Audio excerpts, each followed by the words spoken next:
pumunta ho tayo sa impeachment, mga bossing. Dumito ho muna tayo sa kung paano ba ang ginawa, no, ng Kongreso. Paano yung kanilang pagpasa? Paano yung kanilang pagkakasunod-sunod ho, mga kababayan? O eto, no? Ipinapatunayan lang ho nitong artikulo nila, mga bossing, na talagang dumaan sa tamang proseso at dumaan sa konstitusyon at sinunod ang konstitusyon ng bayang Pilipinas. Ganyan po sila, mga bossing. Kailangan organized at kailangan naaayon sa konstitusyon ng Pilipinas. Ayan po, verified complaint for impeachment with the undersigned complaint as the duly elected representative of the people comprising at least 1/3. O yun nga, di ba? Nangyari po, mga kababayan.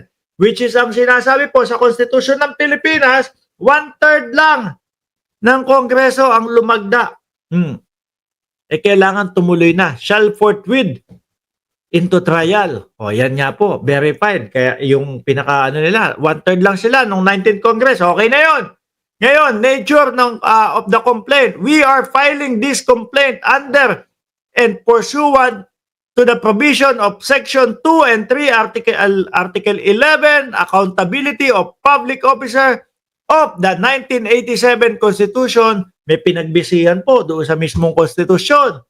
Pangalawa, respondent's impeachment is being initiated in accordance with Section 3, Paragraph 4, Article 11 of 1987 Constitution, as well as Section, Rule number 2, Section, ang dami pala nito. Ano? Rules of Procedure Impeachment Proceeding. O yan.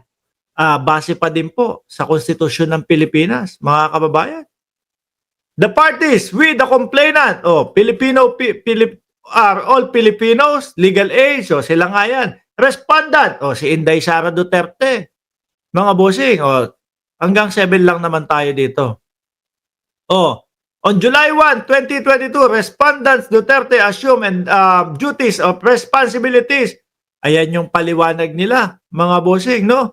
Accordance with the Constitution, respondent Duterte, blah, blah, blah, blah, blah. O yan, yung mga panahon na mayor, si Inday Sara Duterte, at tingin ko, ayan, 2010 to 2013, 16 bago maging mayor, tapos eto, 2019 to 2022, diyan po nagpuputukan yung mga confidential funds ni Inday Sara Duterte, 460 million, 2019, 460 million, 2022, 460 million, 2021, at 460 million.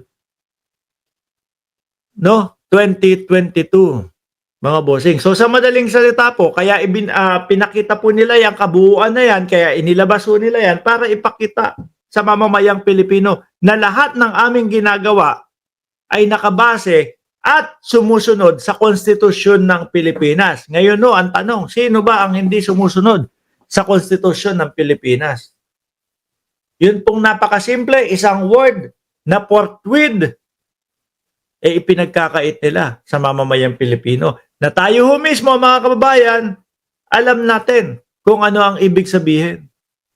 Alam natin na kailangan dali-dali, ora-orada, agad-agad na gawin yung trial. No? Kung break nyo, tumayo muna kayo. Kailangan nyo tong tapusin. Trabaho nyo ito.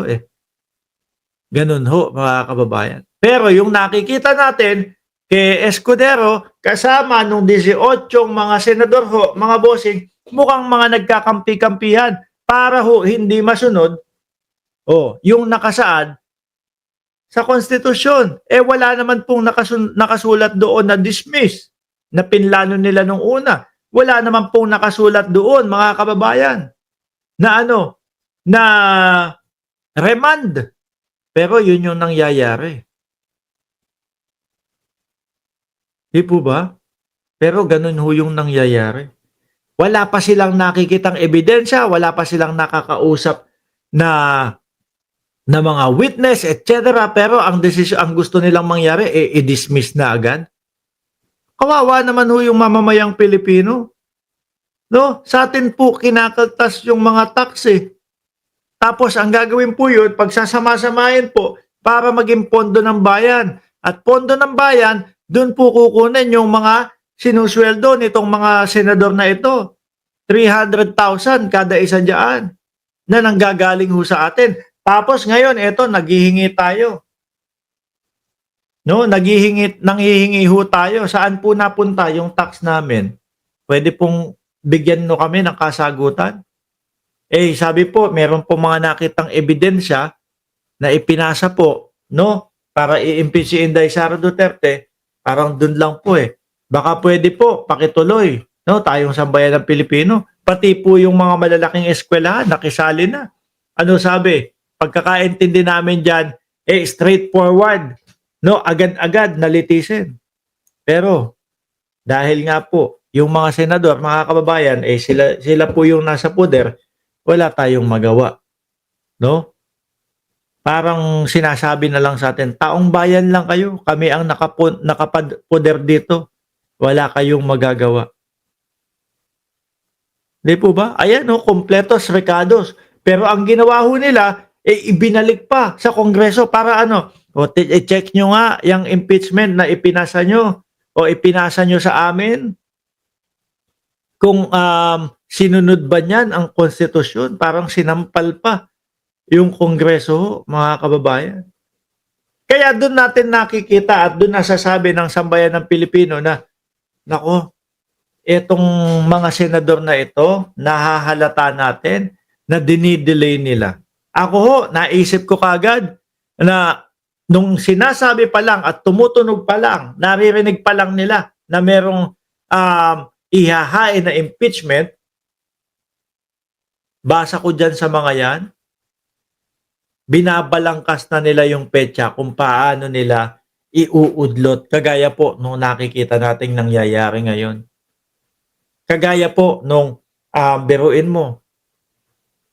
Sabi ni Cheese, o pagkatapos nitong break namin, ados. Umpisahan na yan. Nung malapit na po yung ados, hindi pa daw siya kailangan niya pa daw pag-aralan, 11 naman. Sapit na nga 11, mga kababayan, aba, may bagong dahilan na naman. Remand daw. Tanungin daw yung Congress kung gusto pa nilang ituloy yung impeachment. O naglolokohan na lang po ata, mga kababayan.